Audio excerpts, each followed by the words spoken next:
is our first interview in a series. Can you just go through the steps of matrix? Yeah, absolutely. I think it's a very good idea, Karen. So, again, it's nothing that's simplified a little. So, you're with your client. You've got your specific memory that you've accessed whichever way, echo to echo, or following the energy, or they just have a memory to start with. But let's look. We've got the memory. Yep. So, first of all, we need to know very briefly what's happened in that memory. And we don't want a long dialogue because they're going to start to get tuned in. We don't want to be tapping at this point because we don't want the tapping to bring that memory in, where they start to re-experience it too much, as in EFT.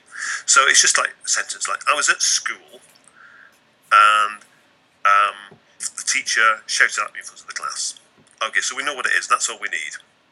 Okay, so let's get a strategy. I think that's important because when running into in my classes, because most of them obviously are EFTers, they want to tap their faces off before they get into the matrix, and so they want to tell the whole story. So I think that's important to reiterate that. Because absolutely, because we know what EFT does when you start tapping is it tunes people in. You've got these memories in our fields, as we understand in matrix, and the tapping actually starts to bring the energy in. So they're going to start getting associated to the echo. So that's going to end up difficult. So we want to keep that dissociation. So that quick description, and then now we know what we're dealing with. Okay, what do we do when we go in there? So let's get a little strategy together. Okay, we'll go in there. We'll maybe freeze all the other students. We'll freeze the teacher, and let's get tapping on that echo first of all. Another little analogy I always use is always tap on the echo first of all. Like when you're on a plane and the mask come down, as they say, you put your own mask on first before you work with other people, and always the same with an echo. No matter what's happening, we can freeze everybody else, we can deal with them later if need be, but tap on the echo once the echo is de-traumatized, and then the next thing we're going to say is what's the belief decision they made, and this is whether it's big T or little t traumas. What's the belief decision, and then from that point we know exactly what we need to create. Okay, but anyway, you're backing up a little bit. The steps are, we've got the understanding, we've got a strategy, and we're going to go straight in there. Now, before we was talking about, introduce yourself to the echo and tell them why you're there and who you are, and, they're traumatized, they're not listening. Yeah, well, if you have somebody that's traumatized in front of you and you just talk to them, they're just like, just a glazed expression, they're in trauma. So what we need to do is just take them by surprise, the echo, just get tapping on them as soon as possible. To get rid of that trauma. And also I found by doing this, in the olden days with Matrix, some echoes would be resistant. They would wander off. They would hide in cupboards. So all of a sudden you got all this communication and they're like, oh, they've disappeared. They're under the bed. They're in the cupboard. So, if you just get in there as quick as possible, first focus. How quickly can I tap on that echo to get rid of the trauma? Okay, so and also with the setup statement. Now in EFT, I think certainly many of the trainers in the UK, we have our, even though I feel this big red orange ball of anger in my stomach when I look at what the teacher did to me that day, I love and accept myself. That's your EFT statement. It's different with Matrix. The echoes are tuned in Already. The whole point of the setup statement was really about tuning in. Overcome reversal and tuned in. Well, they tend not to be reversed. There's no reason for keeping the problem. Going back to when they first developed these strategies. So they're not reversed, and they're definitely tuned in. They've been tuned in for a long time, just waiting for users to come and help them. So let's get in there, and it's a simple setup. And in fact, I've come to a belief that you almost don't need a setup because they're tuned in. But it's very brief, even though you're feeling really bad. You're a good girl, you're a good boy, and you talk to them as you would a person in that situation. Okay, so as you're going through the points, it's like you're a good child. It's okay. I'm here to help you. Everything's going to be okay. I'm going to put, you can just talk to them and tap because they're tuned in, and the trauma's going to start to get released, and they're going to start to be able to move through that trauma. So keep the language simple. Keep it as you would, age relevant to the person you're with. If it's a 3-year-old or if it's a baby, talk to them that way, with gentleness, with love, with kindness, with the feeling of security. You've frozen everything else that's going on around them, so they feel safe. That's the first thing we do. Then, as I said, what's the belief decision you made that day? Okay, I'm stupid in this example. Okay, so what do we need to do? So we can have the echo somewhere safe. They're traumatized now. Let's tap on the teacher. And the teacher's like, had a bad day and they were frustrated in the class. They couldn't control the class and it was making them feel they weren't a good teacher, blah, blah, blah, blah, blah. And as I said before, once you tap on the teacher, it's like their higher self is there and they'll explain these things. And you say, like, well, you made this, little me feel that it was stupid. Oh, no, I never thought she was stupid. She's a really clever girl. It's actually, I thought she was clever, and I picked on her because she's one of the cleverer people, and whatever the teacher says. But then we can have that once we've cleared the teacher's trauma around this, because of course everybody else is traumatized in these memories as well. They're stuck in their own echoes. That tapping allows that teacher then can bring the child, and the teacher might say to the child, "No, you're a clever girl. You're doing really well. I'm sorry I shouted at you."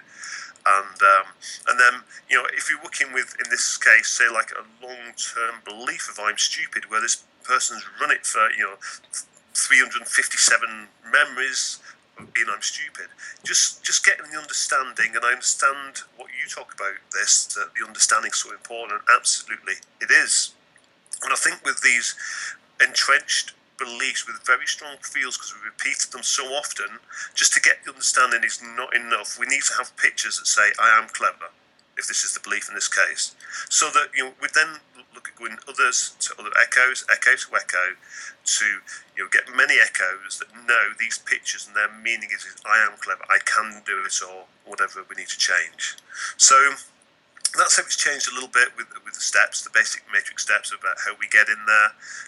Don't mess about. Not a long conversation. Just get in there, get tapping, see what the belief is, and then let's start to look at changing these beliefs.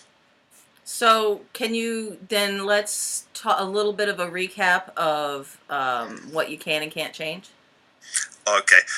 General rule. We talked about all the big T traumas, the abuse, the rape, the accidents, the deaths and such. Okay, these things happen, we can't change them, we can't deny it. If you go in beforehand, if you go in the middle, then we're going to get to denial because you're going to try to change it.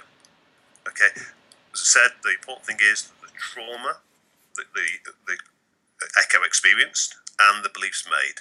So in this situation, these tend to be one-off events. You don't have a car crash every day. You don't have 3,500 car crashes. It might be one or two events. It's more about the trauma itself in these situations. So here we go afterwards. Okay, tap on the echo, just the same, get rid of the trauma. We can see what the belief is.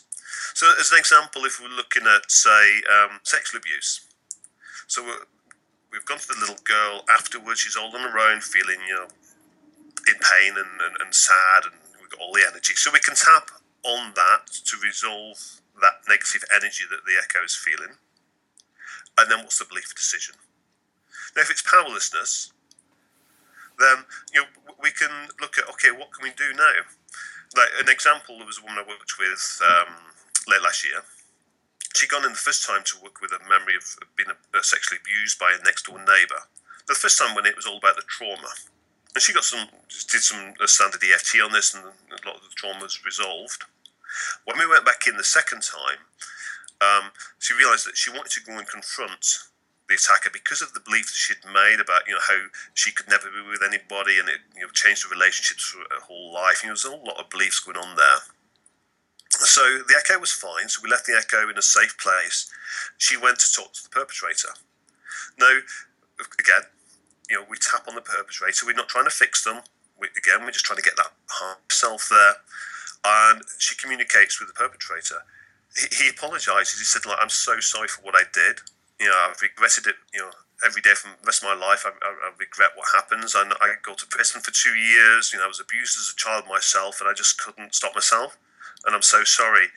And what happened with the understanding of this, and when she came out of the matrix, said, what, the result of the trauma of the event was important, but I can forgive this guy now.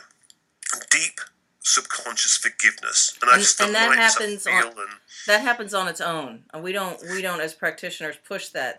That always happens on its own. Absolutely, yeah, and that's what I love about this work. So much forgiveness is important, but the fact that, and you don't try to get forgive at the beginning of the session, but once you get the understanding, the meaning, the life lessons, and Sure. the forgiveness is natural and easy. You see how all these events are connected, and it's part of your journey through life, and how we've attracted and created, and how we And look I to wanted to improve. say something about that because it's important. Even if your mind, if you cognitively think that you've forgiven, and like you said before, doing all that work, and I've done all this work to forgive him, or her, or whatever it is, and that's your head. Matrix, when Yep, you use Matrix, the forgiving is energetic as well. So it's true yeah, forgiveness. and importantly, subconscious. Yeah. you know, as Bruce Lipton says, um, 99% of everything that you're running on a day is subconscious. Up to 99% of all your habits, behaviors, attitudes, everything you do is run by the subconscious. So, that's where we're changing it in the subconscious. Otherwise, you'll just keep running the same patterns over and over again. And that's, again, what Matrix allows us to do.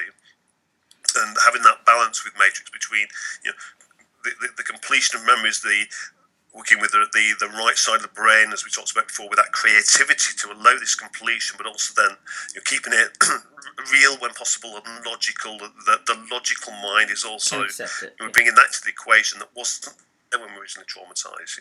That part of the brain shuts down during trauma. So we're bringing the left and right brain in there, and just subconsciously and consciously seeing that this event it's changed and the perception is different. So That's talk. important. Can you bring that into some specific issues like Yeah. Okay. phobias? So we talked about with these big T traumas about going afterwards. So an example I just give you. So let's look at phobias. Now, I was talking about, to me, the nuance with phobias is it's just the client's coming because they're afraid of something. So an example with Megan, my own daughter, she developed a fear of spiders, and we tapped it a little bit over the years, and it kind of abated a little bit. But then it came up last year in the UK. There were these spiders around that called these false Twitter spiders. When they bit you, your leg fell off, and you have like your rotting flesh. And it was one of these kind of urban legend things. But she actually had some of these spiders that nestled right in a window throughout the summer. So she couldn't open her windows, and then she was in a friend's garage one day, and there was lots of spiders when she turned the light on. So as these things, this globalization, now the fear of spiders had escalated off the scale. So we went back to a memory, and interesting. I could see why this one was hard to clear. And I don't want to go too much into phobias, but we can have phobias because of a direct experience, as in you were afraid of a dog, so a dog jumped up at you as a child. We can be afraid of spiders, for example, because as a child we saw mum, a spider on the wall, and she's screaming. And it's like the child's thinking, "Oh, that must be dangerous. Look at the state of mum." We can see things on television like Jaws. How many people are afraid of being in the sea because of sharks? Hmm. Especially if you've been. There's been a few in the US this week, hasn't there? Anyway, so so basically, we're just afraid of something. So at times we can just go to these direct experiences and tap and clear it, but also there can be beliefs involved. There's always a belief, but at times we have to get to the belief. And the reason why we just with EFT had not cleared this with Megan, it went back. We followed the energy. We went echo to echo to a memory where she was there as a little girl, and she'd got in trouble, and there was the person looking after them that day with my daughter and my son. They sent her to her room, shouted at her, and she was in a room feeling really sad and really lonely. And she's reading this book and feeling all these horrible feelings of loneliness and anger. And a spider ran across the book.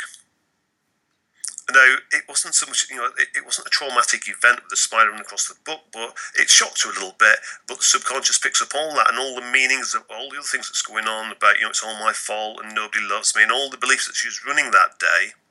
So, what we did in this memory, it ended up that the spider We had a big happy smiley face. It had boots on. She was stroking it, and it was a friend and was listening to her and understood her. Now, this is not rooted in reality, but it doesn't matter. What we're trying to achieve here, just that she's not afraid of spiders anymore. And actually, this really cleared it. Just a few weeks ago, I was in the kitchen with her, and it's coming to the summer in the UK. There was a great big house spider, and I said, "Oh, look at the spider." She went, "No, whatever," and just carried on talking. I mean, just no reaction at all. But we needed to get back there and really see where it went back to. So, but the nuance with phobias is just around, just make it fun. It doesn't matter if it's rooted in reality. There's skills, let's say like public speaking we talked about. Again, the practitioner's got to be logical.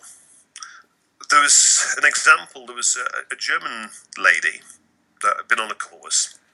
And a few months after the course, she wrote me this case study about her son, who she'd done some matrix on. Now, her son loved tennis. And he did a lot of competitions, but he was never winning. After she did this session on him, he was winning all the time. Until one particular match, he played somebody, and this guy was just way too much better than him. I mean, he just sometimes, like if you're playing Nadal or Federer or, Murray, they're just too good. No matter how much you try, they're just too good. And what's interesting with this is after that, he was physically sick because he could not stomach the idea of losing anymore. So she actually suggested she went back to him and just looked at the beliefs and just change it a little bit. That you don't want to create it so that you can't lose, because then that becomes again irrational. And I know you've got a good example of this where just with skills like this, just think about it logically. Like public speaking, if we can get somebody up there doing public speaking and it goes incredibly well, that's going to help them get over that fear of public speaking. But then in some other skill situations, if we make it illogical, because like we might have created memories where the echo won all the time, then that can change the subconscious that if you can't win all the time, then that creates another problem. So just keep it logical there. Yeah. So Karl, this is where sometimes students go into this gray area because they're like, I want to know exactly when I can and can't. And it's not. Ann Adams says people are simple. Matrix reimprinting is simple. People are not, right? And so it's gonna, unfortunately and fortunately, be different with each person because their belief Absolutely. is different. And so you can't say, well, no, if he was spanked, you can't make, in this case you don't spank, in this case you do, because the person in front of you is going to be different. So it is a gray area, and that's why you go to courses and learn and practice and watch demos and things like that, so that you start to get an idea. And with experience, you just get better at our suggestions, how we help our clients and what we suggest as potentials here, and what we kind of move them away from because it's illogical and it's wrong because we're in denial of say like use the example before about say an abortion where the client says, or the echo says, I don't have I keep the baby. Well, you've got to change that with them. Even if you come out of the matrix and said, no, that's not rational, is it? You can make mistakes. You can have 10 different practitioners, 10 matrix practitioners with the same client, and each one of them would have led that session in a slightly different way. Just a little bit different, right? But it doesn't matter. What you're looking at, resolve the trauma, change the belief. Exactly. And if it's a little bit different, this is my creation matrix. I've been doing it a long time.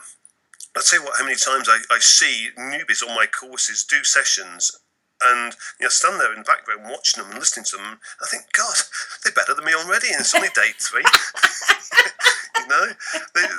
It's just I say it's not about being a practitioner. It's about being out of the way, as Gary always said. Get yourself out of the way, and it's not about being this amazing practitioner with all the answers. It's about going there, just be a human being with understanding, caring, and how you can work together as a team with you and your client as a team to help that echo resolve its trauma, change the belief. That's what we're looking at. That right there is matrix reimprinting. That's Absolutely. right. That right there, what you just said in that one sentence, is matrix reimprinting. And if people want to, I get students, people want to do it right. Yeah. Yeah, Do it like that, like what you just said, and yeah. It's not about you. It's not about the practitioner. It's about the client and the echo. You echo. just facilitate the process. Example of a bad session. I was working with a young boy. He's 15. He came on a course with his father. It was a demo. It was pain. He had pain in his shoulders, and we found an echo. So he's only a 15-year-old boy, and it's something that happened when he was 13. So I said, okay, step into the matrix and introduce yourself and blah blah blah.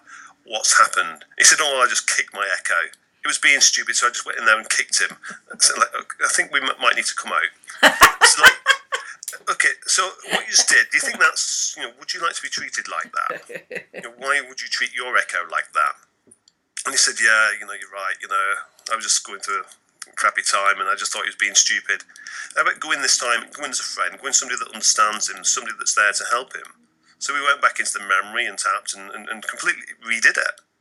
And he came out and he said, oh my God, the pain in my shoulders has just gone. I just don't believe that. And he was like, well, the first time he went in, he did something, really silly. But it Well, doesn't yeah. I matter mean, because you I can did. I change it. had one too. With somebody. She walks in and on her wedding day, and she says, "Don't marry the bastard because he's a jerk." And I'm like, "Come out of come back out of the matrix." Yeah, So, I mean, we do have to pre-frame our clients that be not to make them anything because you can't. It won't work. It won't no. work if you go in there and hurt them, hit them, try to tell them what to do. It's not going to work, and that's what experience brings.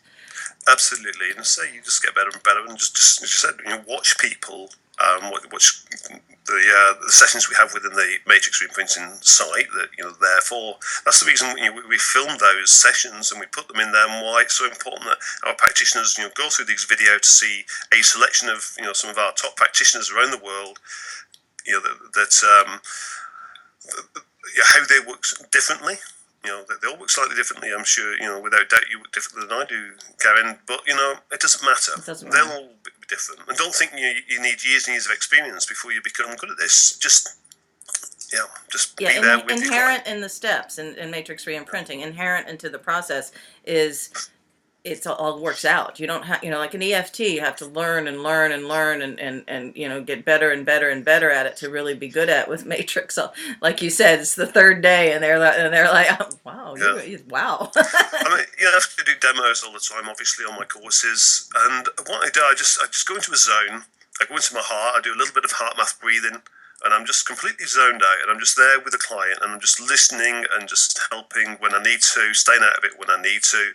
And it just becomes easy then, and very enjoyable, of course. I mean, this is great work. So I just want to cover one last little area. We talked about small T beliefs, small T traumas, and the beliefs that result from those.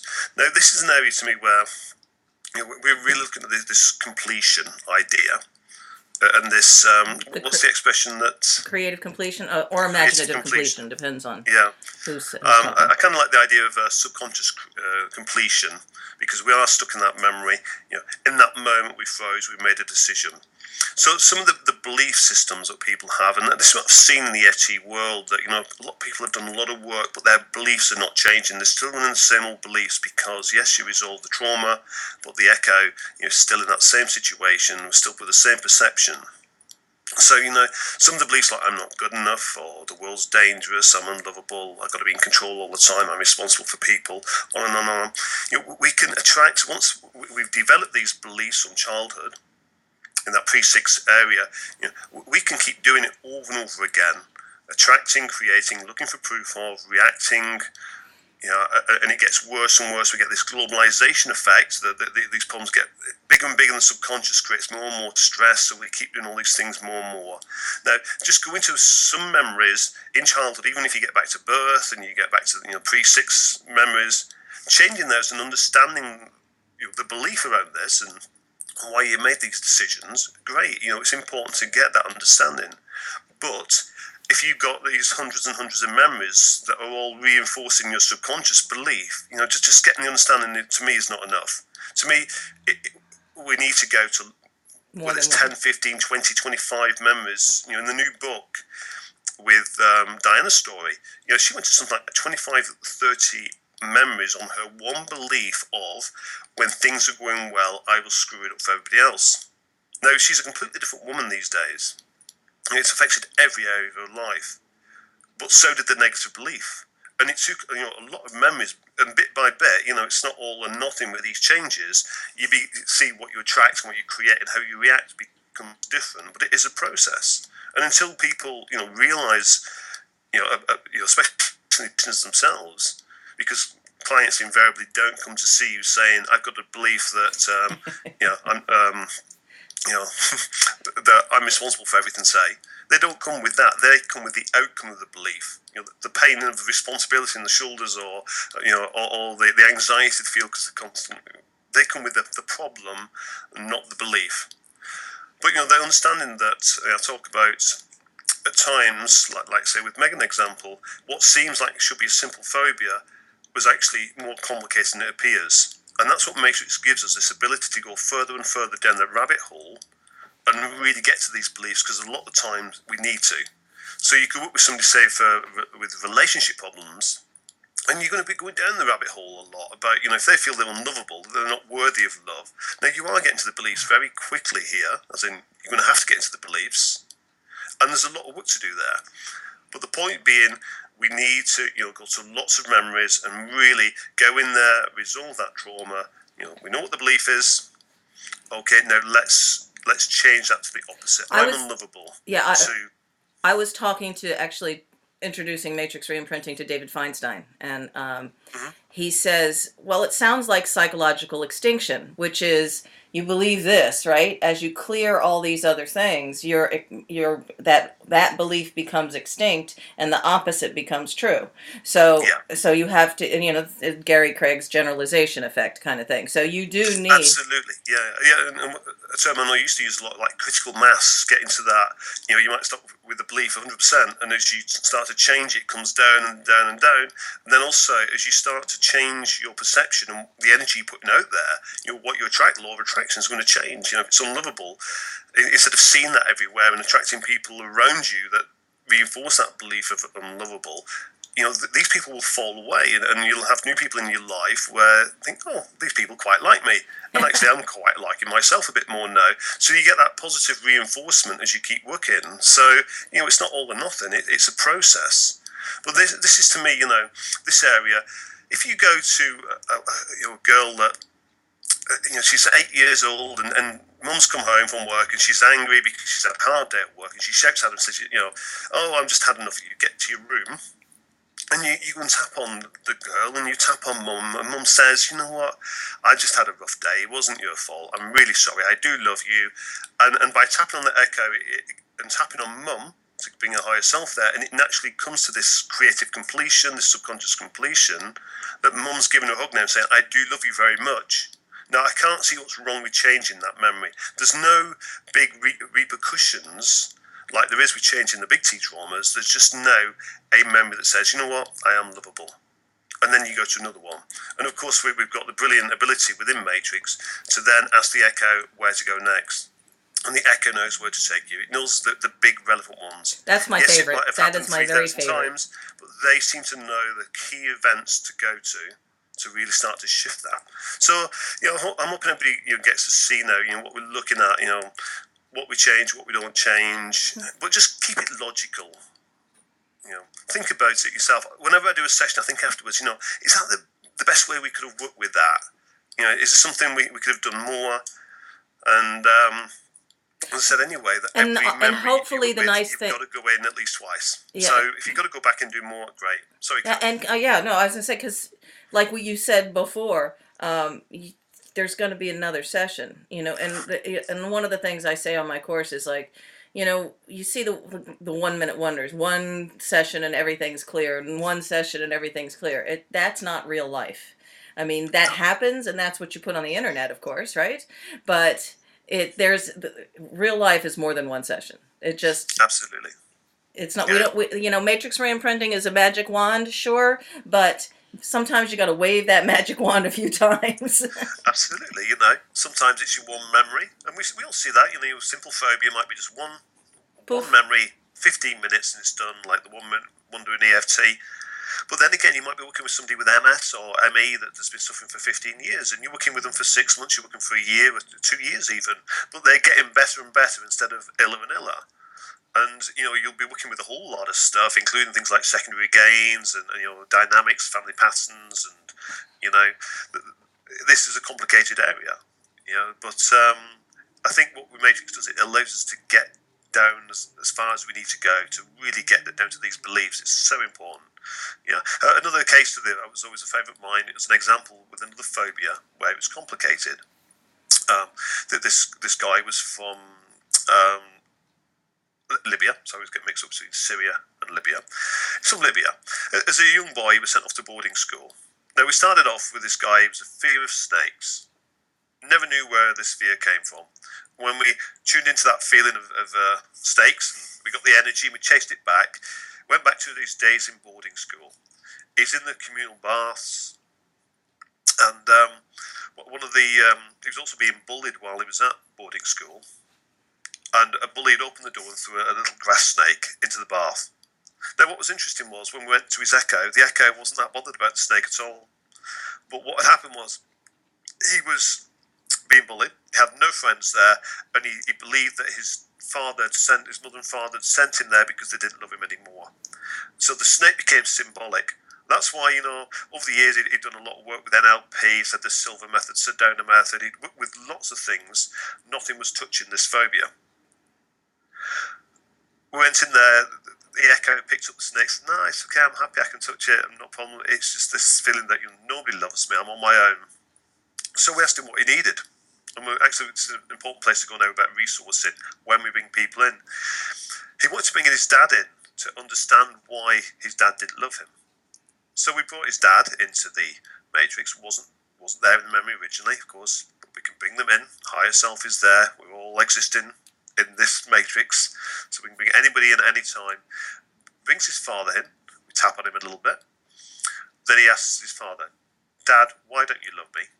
And his dad said, "We've always loved you very, very much. We sent you here to protect you from Gaddafi." And in that moment, this guy just broke into tears, sobbing his heart out. Everybody in the room watching this was sobbing their heart out as well. It was a highly emotional session. But he just got it in that moment that he was loved. And that was more important. And that lunchtime he went out, and this was, of course, in the UK in Brighton. It was on the seafront. He found a rubber snake. He come back and said, "Luke, But more importantly, it was about this fear, The love. So this belief about I'm unlovable. Okay, so the phobia was gone in one session, but that I'm unlovable. Now we'd probably have to go to lots of memories to really change that, and that's the difference.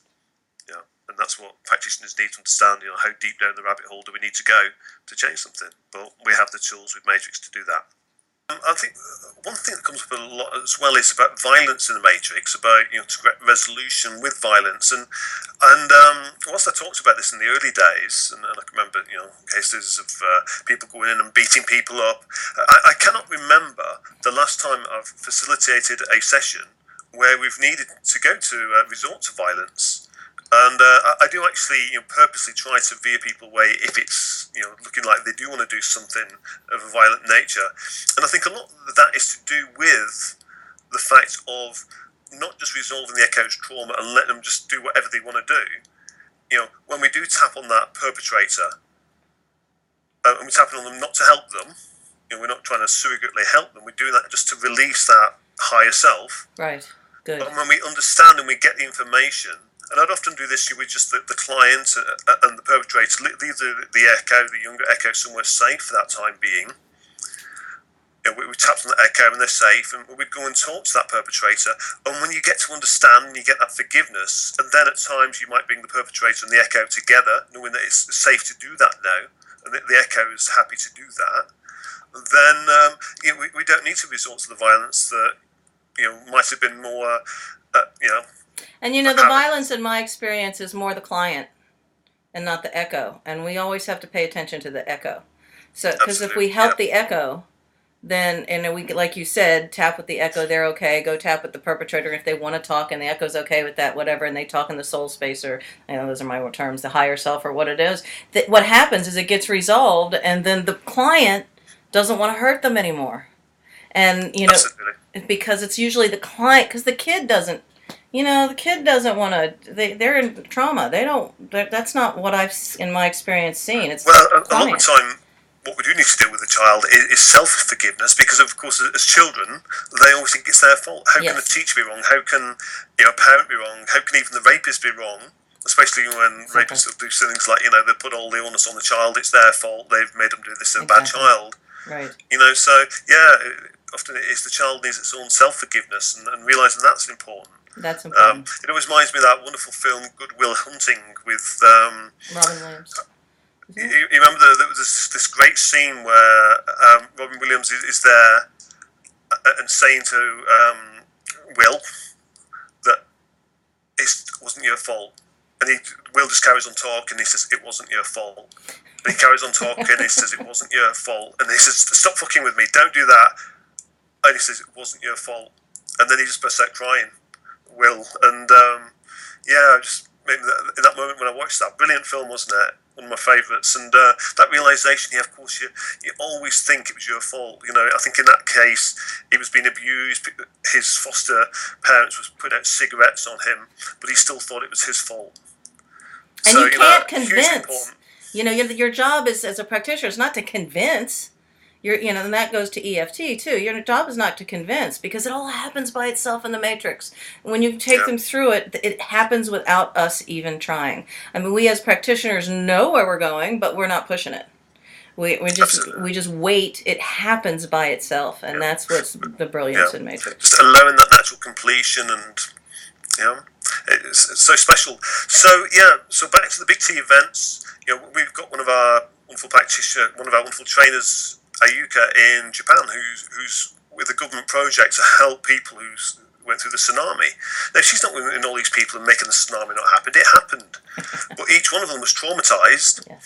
But there could be survivor's guilt. It could be I should have done more, or I couldn't help my family, or endless amounts of different beliefs. That's what she can work with, and of course, first and foremost, resolving the trauma of what happened.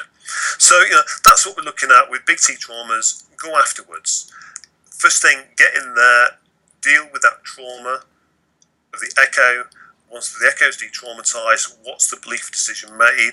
And then that gives you your direction for what you need to do and change. Can you just do a brief explanation of what you mean by when you say move through the trauma? Move through the trauma as in the event's been completed. Because with traumatic memory, we are stuck in that moment. I'm about to die.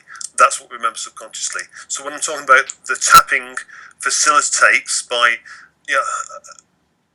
tapping allows that release of that energy, and it allows the echo to naturally move through that memory. And that's the difference with previous forms of inner child work. There's a lady from Australia contacted me a few years ago and said, thank you so much for Matrix Reimprinting. Last year we went on this inner child retreat. It was a residential retreat for 10 days, week 10 days, and we all left extremely traumatized because we'd gone in there, we'd worked with these, inner children, these what we call echoes, but because they weren't resolving the trauma, they're just reliving the events, reassociating with these echoes and getting traumatized. Yeah. We said now, being able to some of these memories with Matrix stay dissociated, go in, and by tapping on the echo, and let these memories complete. So that's fundamental to what we do, isn't it? Allowing that completion, but also completing in a way that changes the negative belief as well. Exactly. So big T, small T traumas. The example I always give is small T traumas are a lot more. Yes, there's trauma there, and the trauma is obviously subjective. One of my favourite case studies at the moment is a lady recently on a course who actually, it was a small T trauma. It was actually a huge trauma as well. 6 months old, in a basket, in front of the television, big family. She's the youngest child, 12 brothers, sisters, mum and dad, sat around the television. All of a sudden, mum starts screaming and crying. And then the other family members start to cry. And the little baby's there in front of them all thinking, God, what have I done? I've upset everybody. I must be a horrible child. And And what had happened was on the television, it was the announcement of Kennedy's assassination. And, I mean, it was hugely traumatic, like 9/11 for many people were traumatized by this event.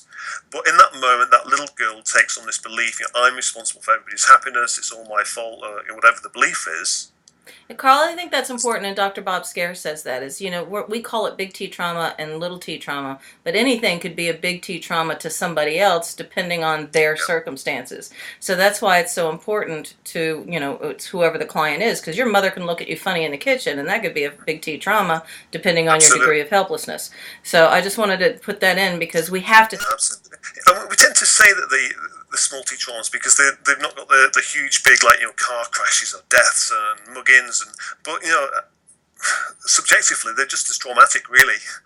A girl I worked with a while ago, and the memory was as a little girl she said to Mum, "Where's Daddy?"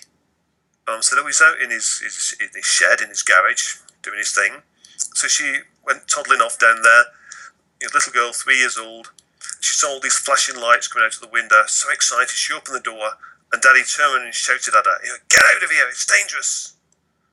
And all he was doing is just doing some welding and was worried about her eyes. Mm-hmm. But it was unusual behaviour for Dad, Right. To shout at her. But in that moment, she made the decision the world's a dangerous place, and ended up, 13 years later, developing fibromyalgia, which we all often see associated with the world's a dangerous place, and has been suffering for 10 years because once that memory's there, and also something I've not mentioned, which I mentioned endlessly, is once we've developed that belief, we will create it, we will attract it, we will look for proof of it.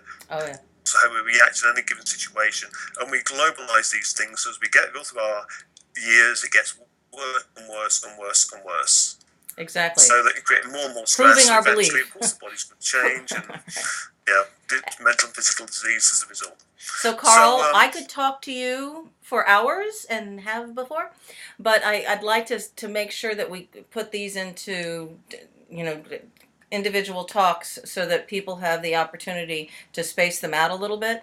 So there's a lot of other stuff, a lot of other questions that I'm sure people would like to know and hear from you. But I'd like to stop soon so that now, and so we can move on to a different subject next time. So is there any closing words that you want to say about this?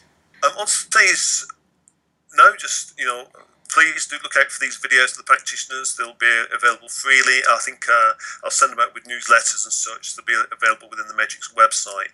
But also with the Matrix website and being a practitioner, just to remind our trainees, some people just do Matrix for self-help, friends, family, and such. But those people who do want to be practitioners, it is essential that you do and complete the practitioner training by registering with the Matrix website. Yeah, it's required. You have to. It's required to use this. Since January 2013, it's a requirement. Previous to that, it was the webinars with Sasha.